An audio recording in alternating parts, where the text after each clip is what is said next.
Hello everyone, I have a new type of video this time around, showcasing a cool mix that I've compiled that will minimize potion usage, if not get rid of it altogether.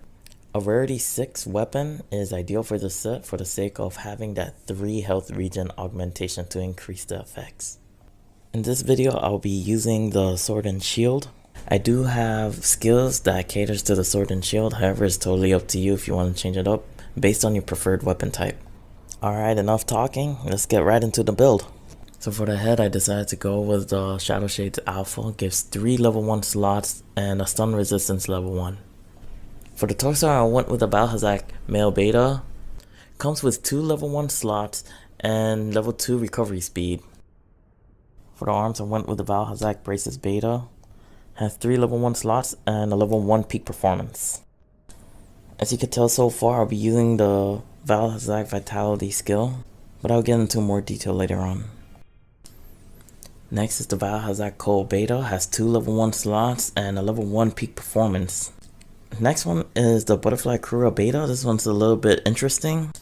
I do not need the Forager's Luck skill, however it does come with 2 slots, 1 level 2 and 1 level 1. And I mainly use this armor for the slots, nothing else, nothing more. And the Forager's Luck is just a bonus. For the weapon, Grand Barong II is what I went with. I was able to augment it 3 times for health regen. It has a decent attack, 0% affinity, and does come with a hidden element. However, I'll be using an elementless jewel to kind of bump up that base damage a little bit more. And finally, a Gluten's Charm too. Heading over to the decorations, I have a Flawless Jewel, 2 Steadfast Jewels, 1 Recovery Jewel, 3 Medicine Jewels, 3 Vitality Jewels, 1 Gobbler Jewel, 1 Elementless, and 1 Satiated Jewel. I would have liked to fully upgraded my Gluten Charm so that I would have an extra space instead of putting in that Gobbler Jewel in there for an extra skill. In the meantime, I'll showcase what I have right now and what I'm using for everyday use. Another recommendation I do have, if you are running an element weapon, you do not need that elementless jewel, then I highly recommend putting in a sharp jewel on it. And sharp jewel has the skill Mind's Eye.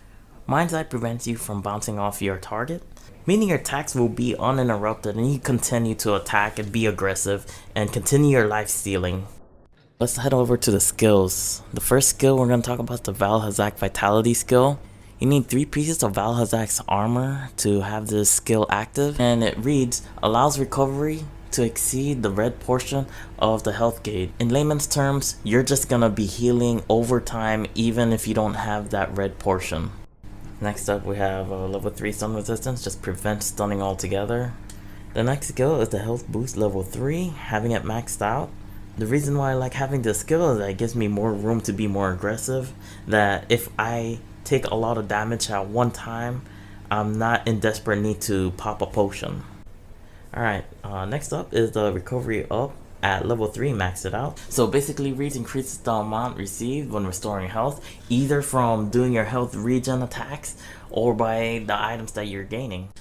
Next up is recovery speed, pretty self-explanatory, have it maxed out at level 3, and it reads speed healing of recoverable damage, the red portion of the health gauge, increases that effect. The next skill will be the peak performance skill, and I have it maxed out at level 3, granting a plus 20 attack damage when your health is full. So the point of having all these health based regen skills is basically to get to peak performance.